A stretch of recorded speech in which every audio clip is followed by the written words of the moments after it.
mwanamke. Ndio. Huyo mwanamke ndo mkali wa hizi kazi. Ndio.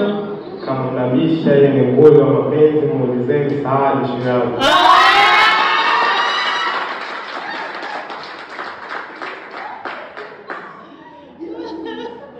Penzi simpe nusu kama Sekela. Ndio. Kila mechi na mkamia Tanzania Prison Sekela wa jela. Ndio. Na mbanuma na mbanika kama barbecue. Ndio.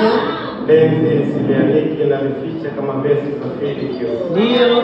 Tafsiri nampenda ni kwamba nimezama katika bahari ya penzi lake nimetokomea. Ndio. Na aniroga mpaka risasi nione maji kama chifu kijitilemwalo wa Kilwa.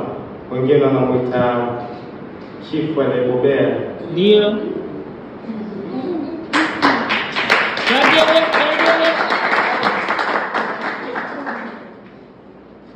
Na kiukweli huyu binti ni nguli wa kusoma Qur'ani.